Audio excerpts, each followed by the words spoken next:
私の名前はさつき。35歳の主婦です。同い年の夫達也と6歳の娘あかねの3人で暮らしています。夫とは職場の同僚として出会い、同じ企画チームで仕事をしていくうちにお互いを意識するようになって、夫からの告白でお付き合いするようになったのです。それから2年ほど付き合って結婚しました。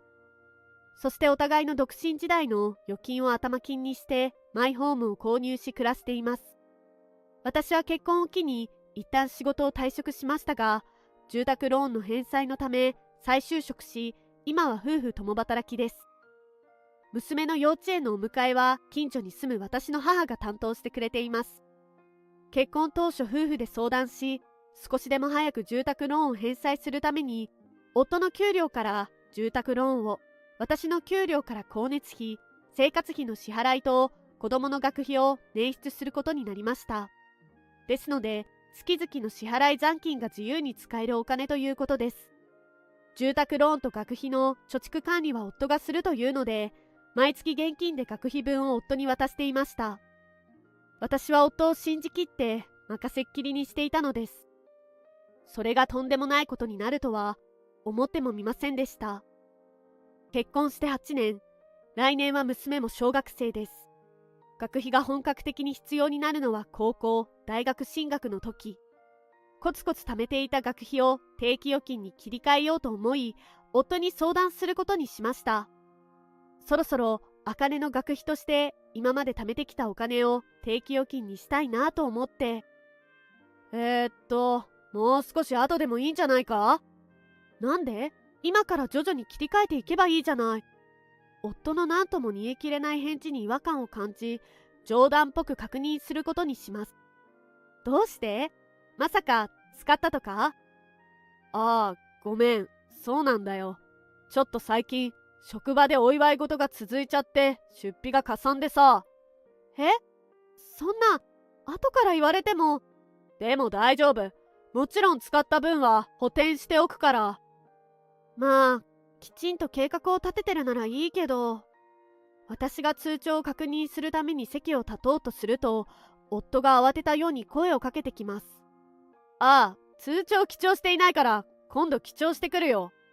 私が通帳を取りに行こうとしてるのがよくわかったわね。さては何か隠し事とか？おどけたように言うと、夫の顔がみるみる青ざめていくのがわかりました。私は気づかないふりをして、夫の言葉を待ちます。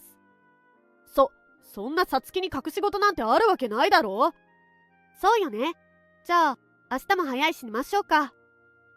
私は納得したようなふりをして話を打ち切り、就寝準備を始めます。夫のほっとしたような表情に私は確信しました。達也は何か隠してる。夫が眠りについたのを見計らって通帳を確認すると、夫の言う通りここ1年記帳がされておらず、しかし残高は500万と少しあります。ですが念のため、翌日記帳に行くために自分のバッグに通帳をしまい寝ました。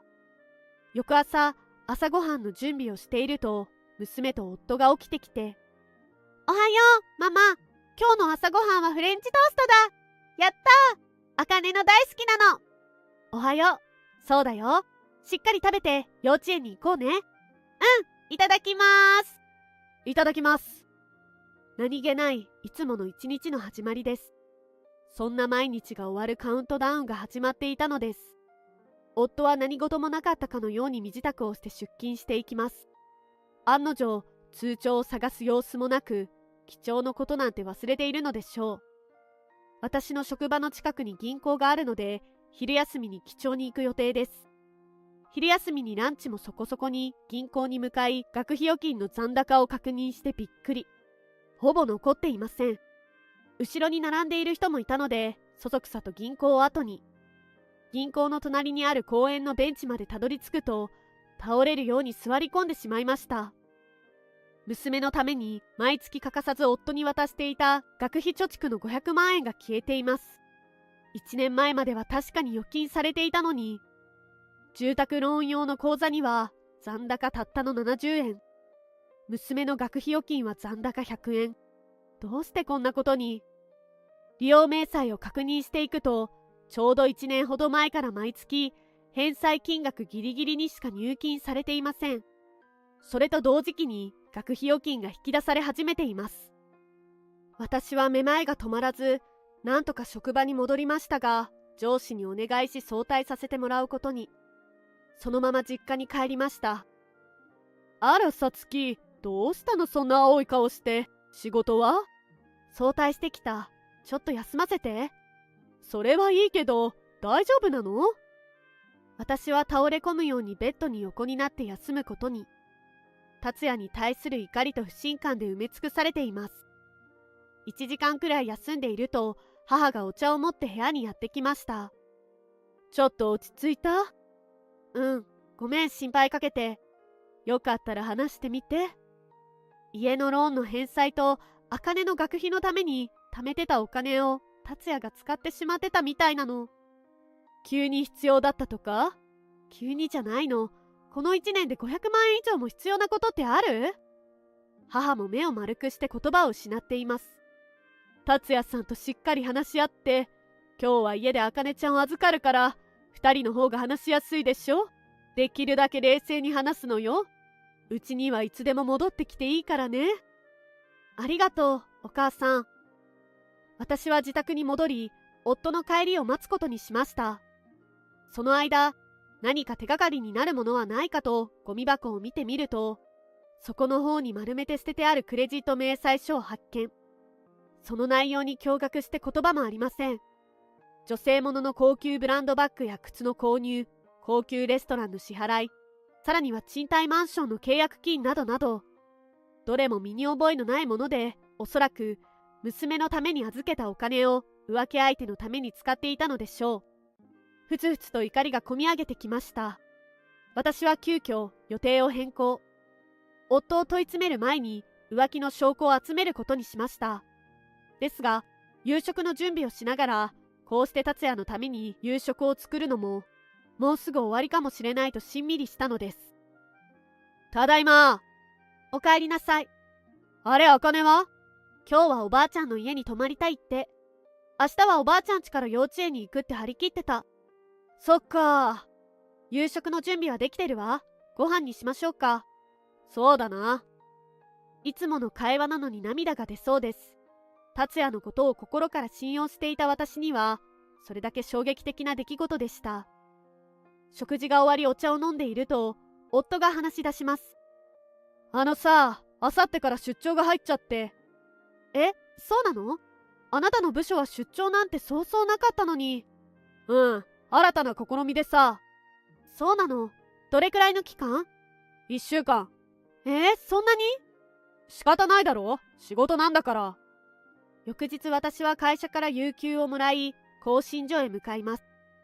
そこで明日からの夫の出張を調査してもらうことに。結果は真っ黒。出張というのは全くの嘘で、女と温泉旅行に行くそうです。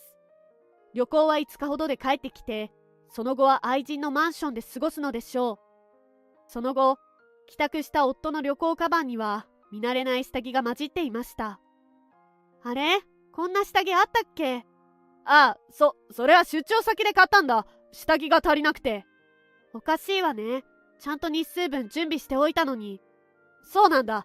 でも見つけられなくて。へえ。それにこの下着、今までのあなたの趣向とは違うデザインね。ああ、うん。ちょっといつもと違う感じにしてみようかなと思ってさ。そっか。あのさ、今週久しぶりに双方の両親を呼んで食事会しようってことになったわよ。へえ、そうなんだ。もちろん大丈夫よね。大丈夫。楽しみにしているよ。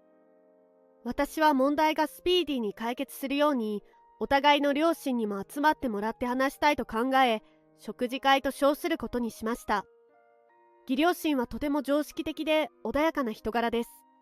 私に対しても実の娘のように接してくれます。そんな義両親を悲しませることは想像に難くありませんでしたが、夫がごねるのは分かっていたので、義両親にも事の次第を理解してもらっておこうと考えたのです。食事会は割烹料亭の個室を予約し、食事を楽しんでもらうため話は食後にすることに。事前に打ち合わせしていた妹に茜を連れて部屋から退出してもらい、私はおもむろに話し始めます。今日お集まりいただいたのは別の理由がございまして、達也が浮気をしていて、愛人にかなりの金額を貢いでいるようですし、それに消費者金融に借金もあるみたいです。私は達也と離婚しようと思います。おい、やぶから棒に何言ってるんだ。達也、さつきさんの言っていることは本当なのか？そんなことあるわけないじゃないか。じゃあ聞くけど、貯めてたお金はどこに使ったの？え？茜の学費のために貯めていたお金よ。500万円も消えているのよ。それに毎月あなたに渡していたはずなのに、この1年くらいは預金すらされていなかった。あなたが管理してたんだもの。引き出すとしたらあなた以外いないでしょ？正直に話して。一瞬にして夫の顔は青くなり、焦ったように言います。どのみち俺の金だし、俺の金に文句言うな。へえ、そういうこと言うんだ。あなたのお金だって言うなら何に使ったか言えるわよね。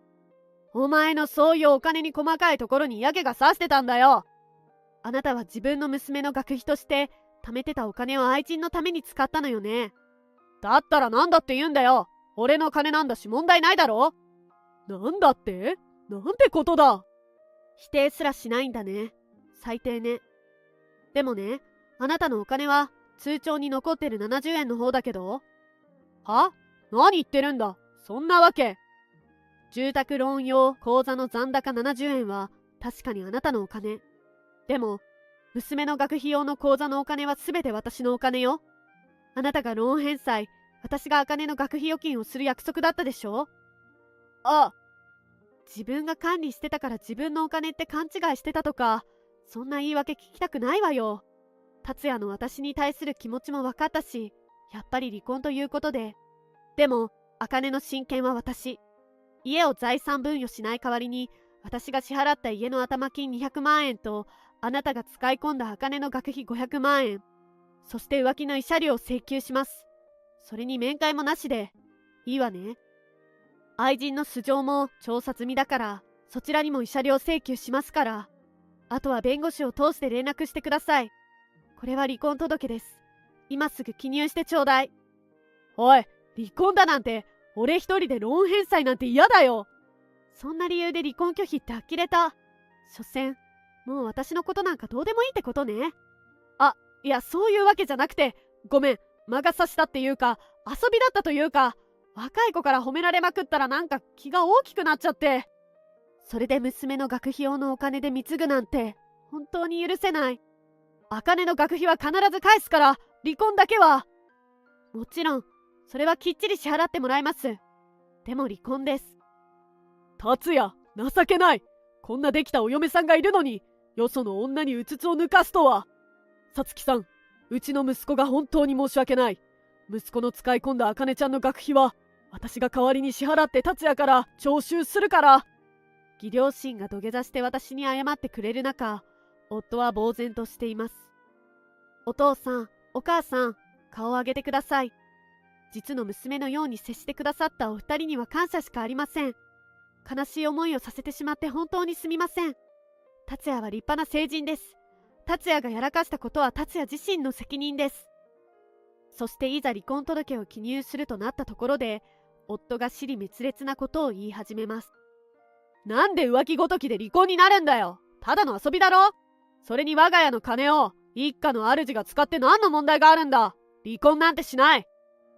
それまで黙って話を聞いていた私の父が落ち着いた口調で鋭い言葉を発します。達也くん、君の考え方は間違っている。浮気は遊びじゃ済まない。妻子を十分に裏切っている。それにこの先、君と一緒にいて娘と孫が幸せに暮らせるとは思えない。そんな男に私の大事な娘と孫を任せられない。今日限りで離縁していただく。おっしゃる通りです。達也、離婚届にサインしなさい。お前は多額の借金も背負っていて、この先さつきさんと茜ちゃんを幸せにできるわけがない。二人をお前の転落人生に巻き込むんじゃない。父に叱咤され、義両親に説得され、夫は泣きながら離婚届にサインしています。それをぼーっと眺めている私の感情は少しも動くことはありません。その後、夫は義両親に連れられ帰っていきました。料亭からの帰り道、役所により離婚届を提出。無事に受理され、晴れて離婚成立です。後日、弁護士から元夫とその愛人に慰謝料を請求。動かぬ証拠を突きつけられ言い逃れもできず、元夫は早々に観念していたのか、素直に書類にサインし、愛人もしぶしぶサインしていました。元夫の愛人というのが、昨年から元夫の会社に派遣社員として入社した新人。甘え上手で、いろんな男性から貢がせていると、同期の女性にいつも自慢しているような女らしいです。元夫が1週間出張という名の浮気旅行に行っている間に、私の元同僚のかなえに事実なのか確認。家族を温泉に連れて行くという理由で、1週間の有給を取っているとのこと。元夫の大嘘に頭に血が上った私は疑問を打ち明け、実は社内でも関係が噂になっていると聞かされたのです。実は同じ日からも彼女も体調不良で仕事を休んでいると、私たち夫婦が交際している時から応援してくれていたかなえは、元夫に対して怒り心頭。更新所の調査結果をかなえにも報告すると、早速上司に報告してくれました。社内で不倫が公になると、貢がせていた他の男性社員たちから詰め寄られ、彼女は逃げるように自主退職していったそうです。元夫の方は上司からの信用を失い、重要なポストからは外され、毎日後ろ指を刺されながらも借金返済のため出勤しているのだとか。ざまあないですね。そして義両親からも本当に感動され、義実家の敷居をまたがせてもらえないらしいです。購入した家を売却し、そのお金で私が支払った頭金とローンを完済できたと聞きました。それでもまだ使い込んだ娘の学費分と消費者金融からの借金が残っています。完済はいつになるかわからないので、義父に一括で支払ってもらってよかったと思います。私はというと、娘と実家にお世話になっています。娘はおじいちゃんとおばあちゃんと毎日一緒にいられると大はしゃぎです。両親も孫と一緒に暮らせるのが嬉しいと、育児を積極的に手伝ってくれ助かっています。おかげで仕事復帰ができました。あかね、パパに会いたい？パパは一緒に遊んでくれないから別に会わなくていいかな。ママ、ブランコ乗りたい。ちょっと、走ったら危ないよ。もともとは子煩悩ですごく娘を可愛がっていた元夫。今思えば、ちょうど若い子にうつつを抜かし始めた頃から、娘の相手もしなくなり、いつもスマホとにらめっこしていました。娘の中でもパパは遊んでくれない。いてもいなくてもいい人になってしまったようです。そのため、父親のいない生活でも寂しいとは思わないのでしょう。最近は車の免許を持たない母が自転車で茜を幼稚園に送り迎えしています。足腰が鍛えられていい運動になるのよ。あんたたちを送り迎えしてた頃がよみがえってくるわ。おばあちゃんの自転車すっごい速いんだよ、ピューンって。おいおい母さん、あまり飛ばすんじゃないよ。転んだらどうするんだ。ついね、若い頃思い出しちゃって気をつけます。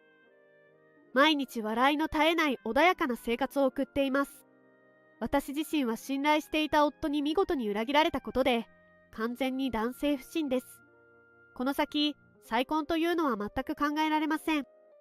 今のこの幸せがいつまでも続くように、両親と娘のために頑張って働こうと思っています。